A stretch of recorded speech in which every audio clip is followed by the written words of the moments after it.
Saudara-saudara, tema yang ada sudah dikatakan dan disampaikan tadi, tetapi saya ingin memberi tambahan supaya kita bisa mengerti dan mendaratkannya dengan lebih sederhana. Saya beri judul tambahan di situ, 3 hal yang perlu kita ketahui tentang mencari pasangan hidup. Nah, terkait dengan tambahan judul ini, saya harus mengaku kepada Anda bahwa yang pertama, saya punya ketakutan, saudara-saudara, saya tidak cukup qualified untuk berbicara tentang mencari pasangan hidup. Karena saya tidak berpengalaman mencari, saudara-saudara. Dicari lebih berpengalaman. Dicari dan dimintai tanggung jawab. Yang kedua, saudara-saudara, ketakutan dan kecemasan saya adalah setelah uraian dan paparan ini, maka mereka yang sudah mendapatkan pacar lalu berpikir, seandainya saya tahu, saya bisa dapat yang lebih baik dari ini. Dan hari ini menjadi hari putus bersama di Petra ini.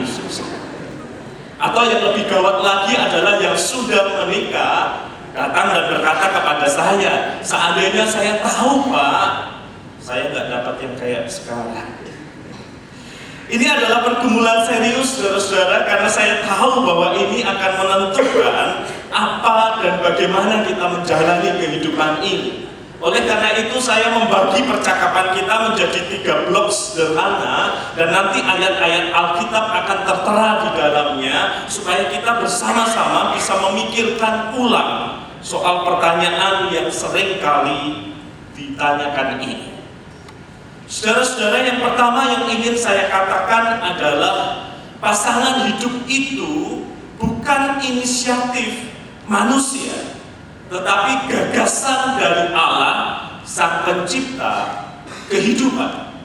Ketika Anda dan saya membuka Alkitab kita akan menemukan, saudara-saudara, bahwa percakapan tentang pasangan hidup itu bukan karena Adam menjadi jomblo yang ngenes karena sendirian. Bukan juga karena dia pejuang asmara yang gagal.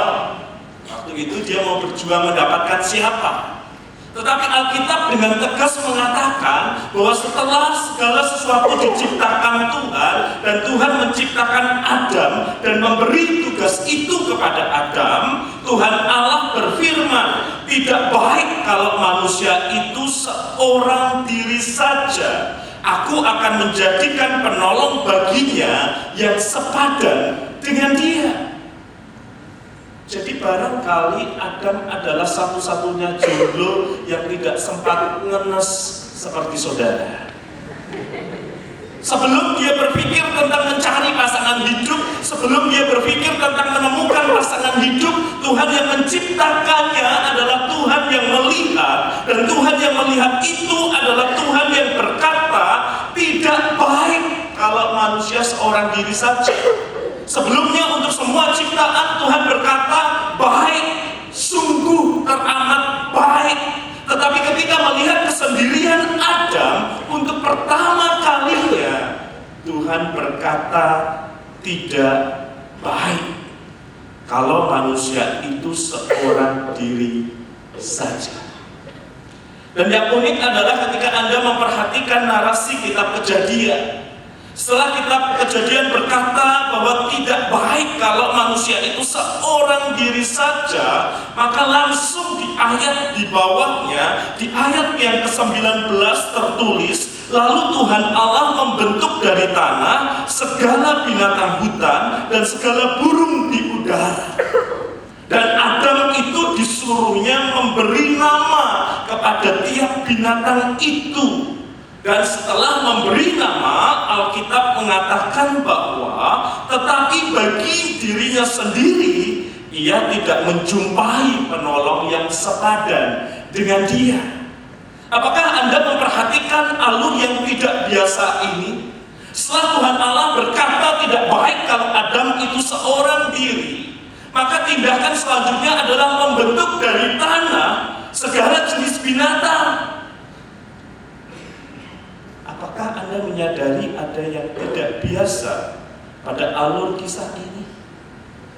Taruhlah Vincent Misalnya masih single. Misalnya. Tapi yang misalnya juga bisa dibuat beneran kan? Saya berkata kepada Vincent, Vincent, kamu single, cukup nganggur.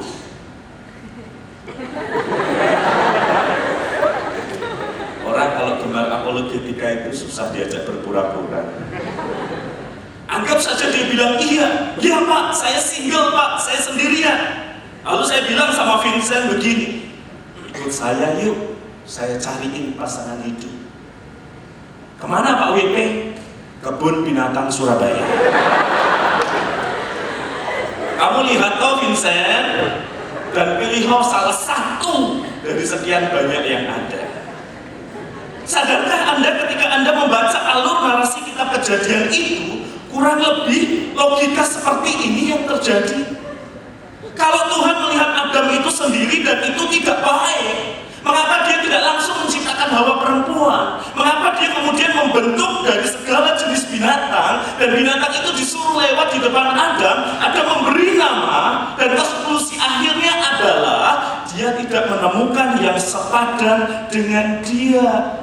Ya jelas, dengan jerapah terlalu tinggi, dengan babi terlalu gemuk. Ada yang mirip sih, cuma bulunya banyak. Saudara-saudara, mungkin kita terlalu serius selama ini membaca narasi ini sehingga kehilangan ada unsur yang Tuhan ingin tegaskan di situ. Bahwa ketika Tuhan melihat Adam itu seorang diri dan binatang itu diciptakan diajak untuk lewat, sebegitu banyak binatang pun Adam tidak menemukan yang sepadan dengan dia.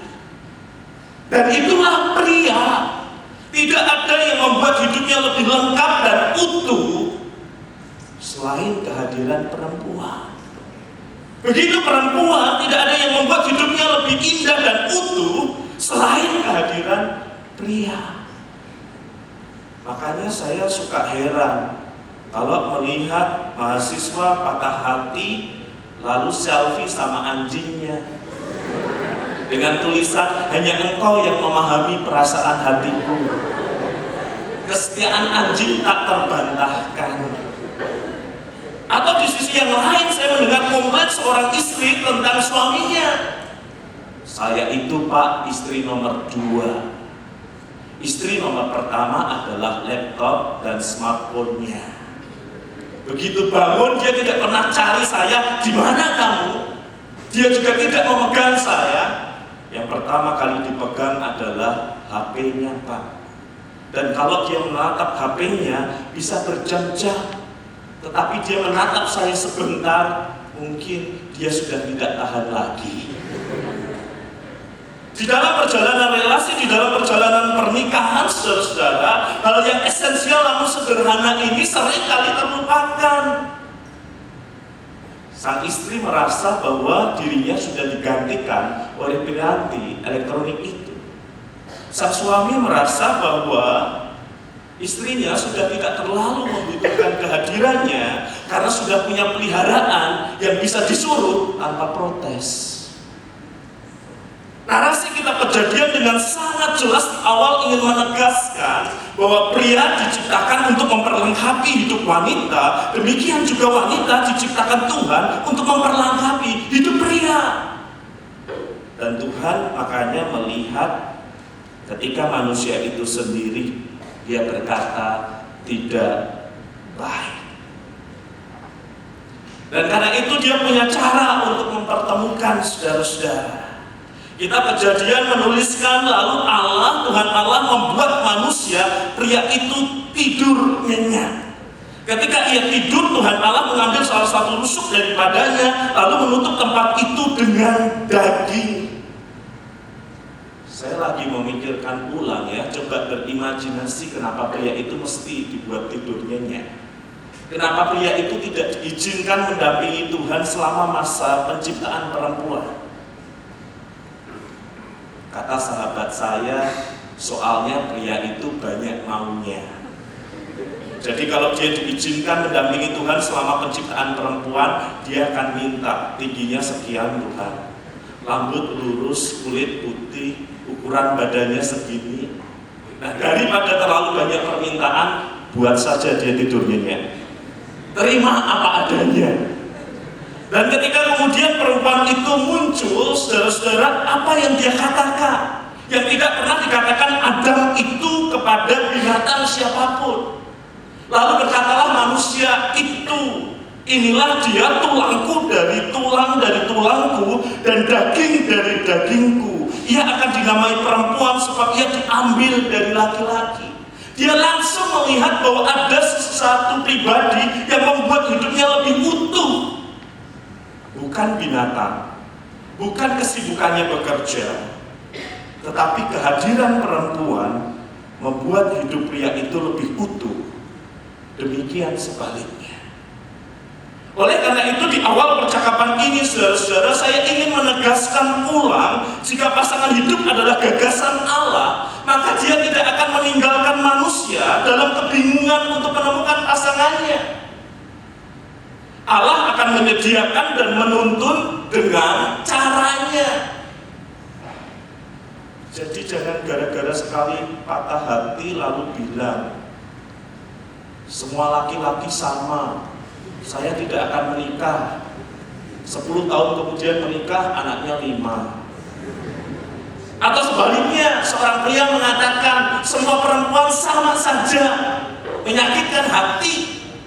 Barangkali yang sesama lebih mengerti.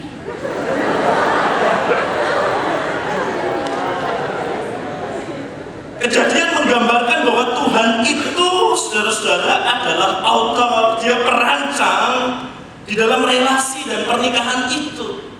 Keinginannya untuk menyatukan manusia muncul lebih dulu daripada kesadaran manusia akan kebutuhannya. Jadi ada sebuah jaminan bahwa dia akan menyediakan dan dia akan menuntun dengan caranya. Nah, sampai pada bagian ini saya harus menegaskan posisi saya bahwa saya tidak meyakini bahwa Anda dan pasangan Anda itu sudah ditetapkan bersatu sejak dunia dijadikan. Saya tidak meyakini bahwa jodoh itu ditentukan Tuhan dengan cara seperti itu. Kalau jodoh itu ditentukan sebelum dunia dijadikan, maka tugas Anda dan saya adalah mencari orang itu. Jangan sampai meleset. Begitu Anda menikah dengan orang yang salah, orang yang lain juga akan menikah dengan orang yang salah, orang yang lain juga akan menikah dengan orang yang salah, dan jadi lebih rumit, kan? Seringkali di dalam konseling pernikahan itu yang dikatakan kepada saya harus menerima dia, Pak, sebab dia jodoh saya yang ditetapkan Tuhan. Saya tanya ulang, maksudnya ditetapkan Tuhan untuk buat wajahmu bengap-bengap dipukuli? Pemahaman yang fatalistik seperti ini, saudara-saudara, bukan sesuatu yang ingin saya sajikan kepada Anda dan saya, karena saya sudah melihat betapa banyak kerusakan yang ditimbulkannya daripada apa yang dibangunnya dengan pandangan seperti ini. Karena itu saya ingin melihat, saudara-saudara, bahwa pasangan hidup, ini percakapan kita yang kedua, pasangan hidup kita seharusnya adalah titik temu antara kehendak Tuhan dan selera manusia. Sekali lagi saya tidak menyetujui pandangan fatalistik bahwa orangnya sudah ditentukan dan tugas saya hanya mencari. Bukan, tetapi saya percaya bahwa Tuhan itu mengemukakan kehendaknya di satu sisi, dan sisi yang lain kita punya selera. Dan bertemunya kehendak Tuhan dan selera kita itu adalah pasangan hidup, atau itu adalah jodoh kita, saudara-saudara. Apa kehendak Tuhan yang paling tegas? 2 Korintus 6 ayat 14 mengatakan, janganlah kamu menjadi pasangan yang tidak seimbang dengan orang-orang yang tak percaya. Bagi sebagian penafsir Alkitab, konteks bagian ini adalah usaha dagang. Jangan berdagang dengan orang yang tidak percaya.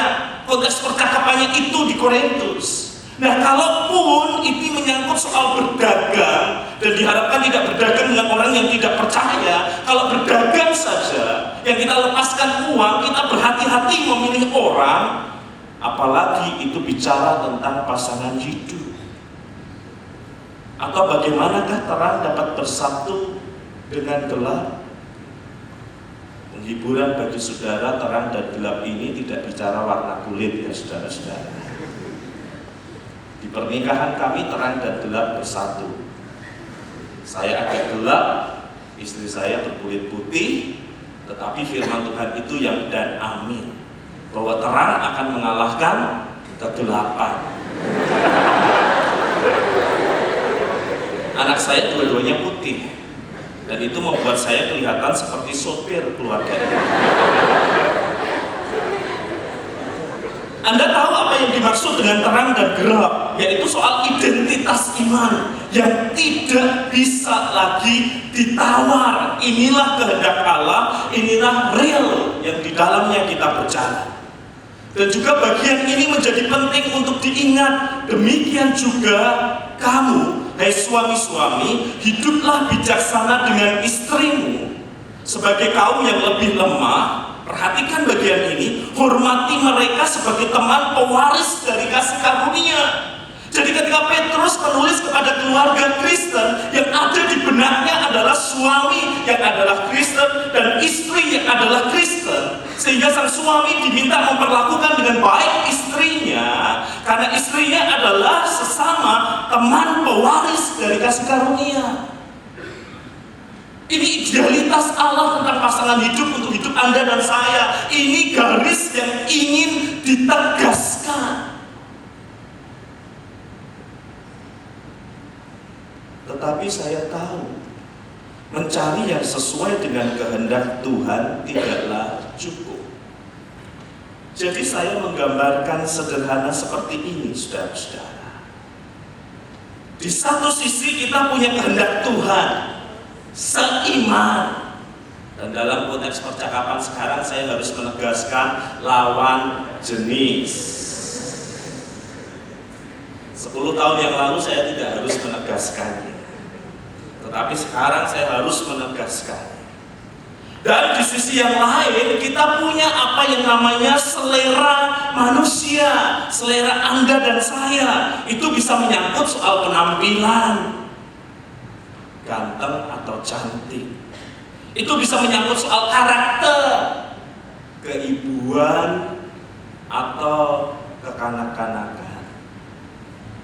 Atau bagi sebagian orang soal selera ditambahkan Pak, satu elemen yang penting, penghasilan. Nah, kita punya kehendak Tuhan, kita punya selera manusia. Titik temu di antara keduanya itu, saudara-saudara, di tengah yang berwarna itulah pasangan hidup atau jodoh. Pertanyaannya, Pak, saya tahu kehendak Tuhan, saya tahu selera saya, kok saya masih jomblo? Saya bisa membaca pertanyaan ini dari raut wajah Anda. Pertanyaannya adalah, apakah ada bahan yang masuk untuk proses ini? Jadi saya tambahkan satu elemen di situ, lingkup pergaulan. Semakin luas lingkup pergaulan Anda, maka kemungkinan untuk mendapatkan kandidat bagi orang yang di tengah itu, pilihannya makin banyak. Tetapi semakin sempit lingkup pergaulan Anda, ya akhirnya yang ada lu lagi. Jadi perluas jaringan pertemanan Anda, bukan cuma di jurusan, bukan cuma di Petra, masih banyak universitas yang lain. Kalau kurang banyak, terminal bus juga dekat dengan Anda. Semakin luas lingkup pergaulan, semakin banyak pilihan yang tersedia. Karena itu definisikan selera Anda. Saya pengennya yang seperti apa? Kalau saya mengisi kelas-kelas konseling, saya selalu meminta pria wanita itu menuliskan secara konkret. Jangan katakan baik, tapi baik itu yang seperti apa? Semakin detail Anda tahu selera Anda, semakin spesifik yang Anda cari, semakin Anda akan menemukan yang Anda harapkan. Kalau lingkup pergaulan Anda luas. Tetapi kalau Anda hanya berdoa syafaat di kamar, barangkali Anda sudah ditakdirkan untuk menjadi mempelai Kristus.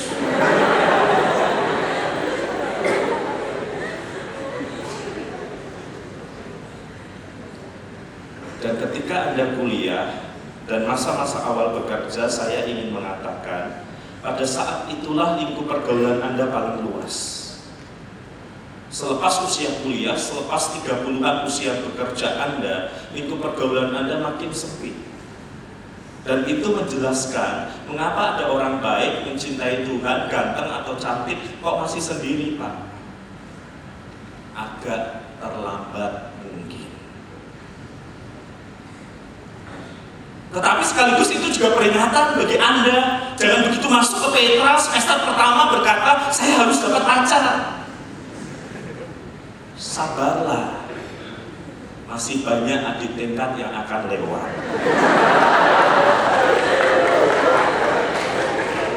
Mereka yang tepuk tangan itu udah putus asa dengan generasi.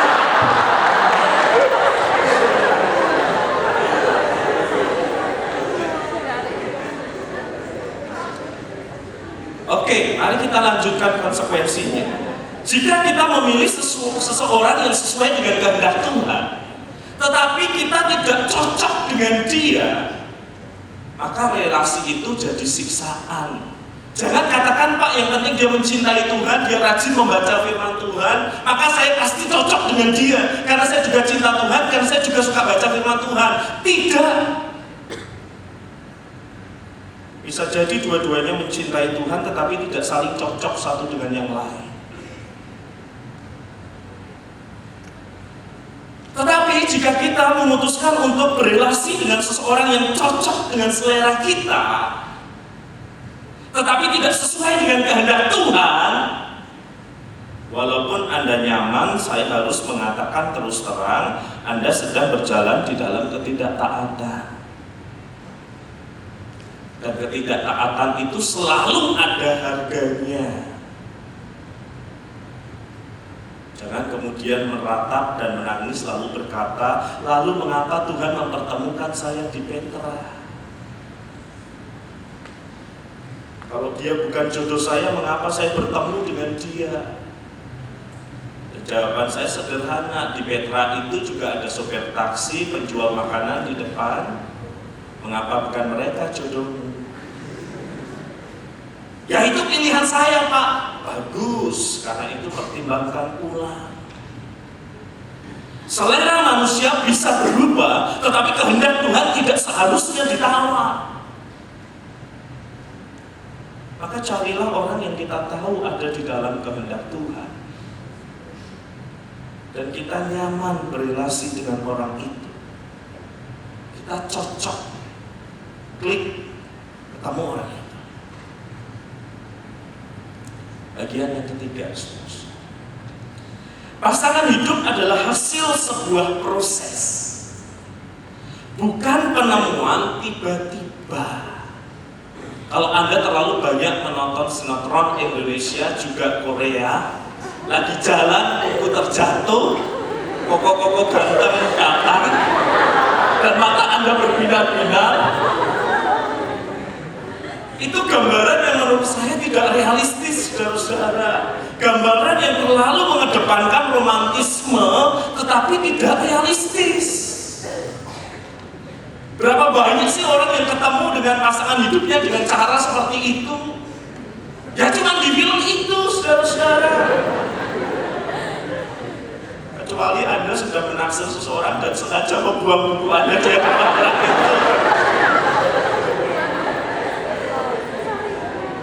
Jadi ada sebuah proses gitu loh, saudara-saudara. Saya tidak percaya pada cinta pandangan pertama.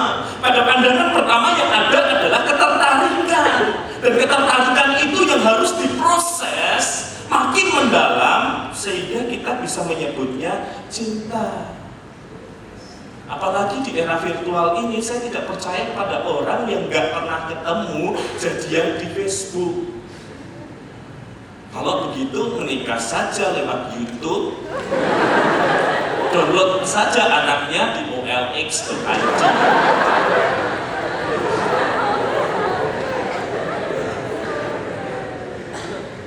Bolehlah saudara-saudara Anda kenal banyak orang, tetapi untuk memutuskan Anda mencintai seseorang, ada sebuah proses yang harus Anda dan saya alami.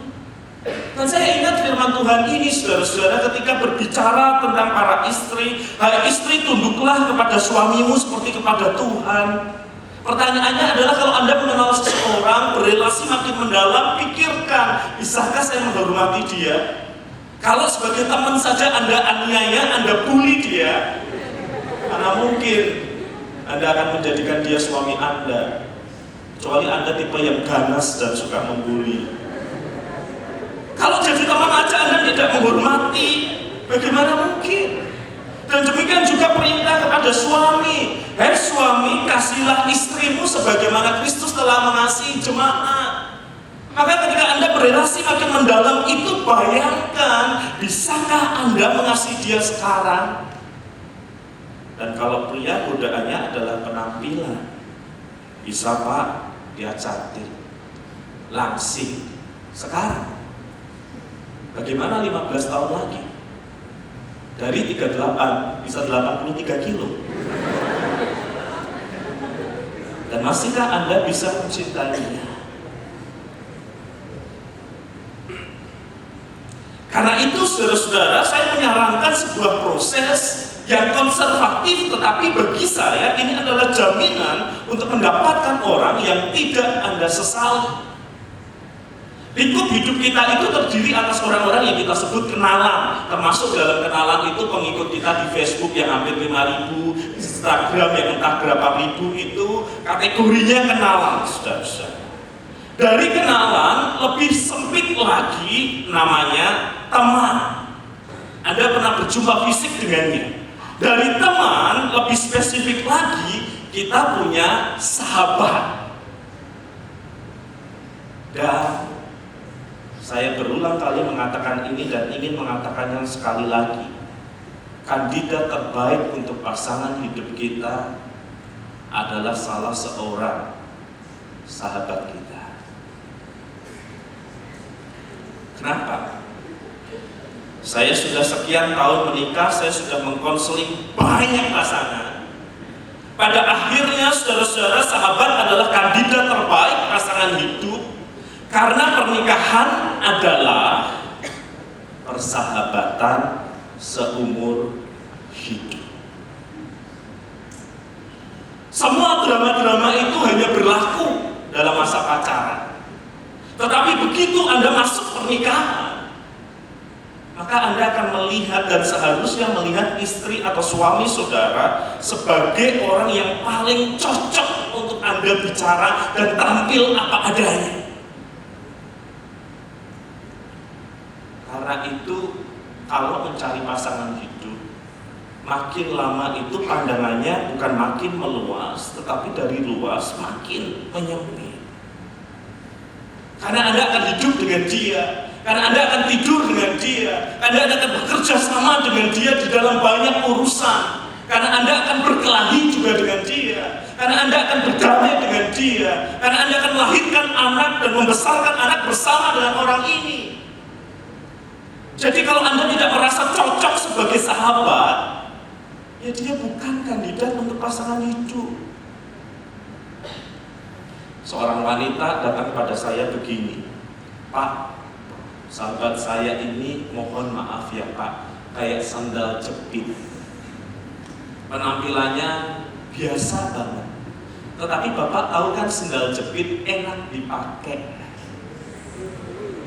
Sahabat yang satu saya itu modelnya kayak high heels.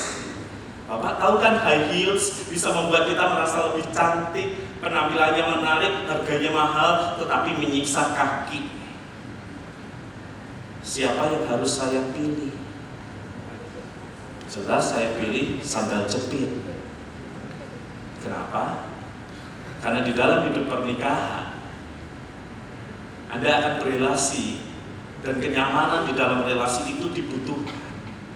Kalau pasangan Anda ganteng, menarik, tetapi Anda tidak nyaman, membuat Anda seperti memakai high heels, penuh perjuangan, nampak lebih cantik tetapi harganya mahal, dan juga kaki Anda sakit, lepaskan. Begitu pula pada seorang pria yang bertanya, siapa yang harus saya pilih, Pak? Ibarat bunga, dia itu mawar, cantik tetapi berduri. Kalau dia melati, Pak, biasa-biasa saja, tetapi saya nyaman ada di dekatnya. Saya bilang pilih saja melati lah. Kenapa? Karena wajah itu bisa diubah. Anda bisa terbang ke Korea, operasi plastik sebentar. Tetapi sifat atau karakter yang membuat rasa nyaman itu susah didapatkan. Nah, di dalam hal ini saudara, saya mengamati bahwa pada umumnya kita itu menyukai orang yang berbeda dengan kita. Opposite yang berlawanan dengan kita itu attract, menarik gitu. Saya itu perfeksionis, saudara-saudara. Kalau nggak perfeksionis nggak bisa jadi penulis. Tetapi ketika saya melihat calon istri saya pada waktu itu, yang menarik kepada saya adalah dia ceria banget hidupnya, enteng gitu loh. Saya serius, dia penuh dengan tertawa, bergerak sana kemari. Opposite itu attract, saudara. Menarik satu dengan yang lain. Sementara istri saya juga merasa bahwa kok ini kelihatan diam, tenang, bijaksana, ganteng lagi.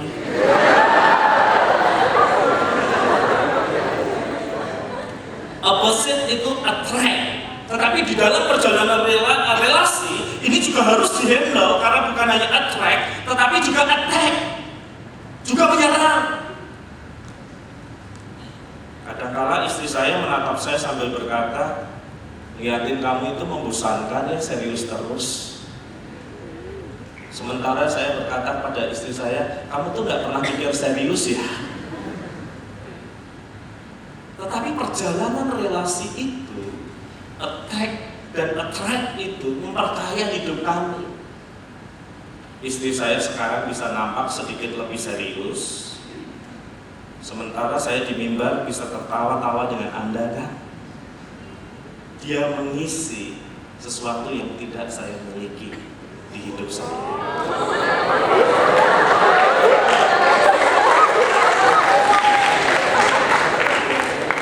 Saya melihat sorot-sorot mata iri, dengki, sirik. Boleh tanya kepada rekan-rekan saya di kampus yang melihat saya sekolah dulu, mereka tahu bagaimana pernikahan itu memperkaya dan mengubah. Yang paling akhir, saudara-saudara, yang ingin saya katakan adalah di dalam proses antara kenalan, teman, sahabat, dan akhirnya menjadi pasangan hidup, ada sesuatu yang bisa merusak proses ini dengan cepat. Yaitu ketika di dalam proses ini kemudian seks masuk di dalamnya. Itu pasti rusak dan hancur berantakan. Karena apa? Karena bagi pria, seks itu bisa dilakukan pada tingkat kenalan, bahkan nggak kenal pun bisa kok, asal bayar kan. Tetapi bagi wanita tidak mudah untuk menyerahkan tubuhnya. Ketika dia menyerahkan tubuhnya pada seorang pria, berarti dia sudah berpikir mendalam dan sangat serius. Karena itu ketika putus dan sudah melibatkan seks di dalamnya, yang terluka adalah perempuan. Merasa dipermainkan, merasa dipakai, karena dia sudah melibatkan hati yang paling dalam. Sedangkan sang pria paling cuma cengir-cengir saja, karena dia belum sedalam itu. Jadi di dalam proses ini jaga kekudusan, karena seks yang masuk sebelum waktunya itu akan menghancurkan urutan ini. Dan betapa sering saya menemukan pasangan yang menurut saya tidak cocok dan mereka insist harus menikah, Karena saya sudah berhubungan dengan dia, Pak, saya harus bertanggung jawab walaupun kami ribut terus-menerus. Apalagi sambil mengatakan karena saya sudah hamil, Pak, saya harus menikah dengan dia dan kebetulan dia mau bertanggung jawab. Kalau tidak, bagaimana nasib anak ini? Jaga kekudusan hidup Anda di dalam proses pencarian ini agar tidak diganggu atau dirusakkan oleh seks yang hadir sebelum waktunya,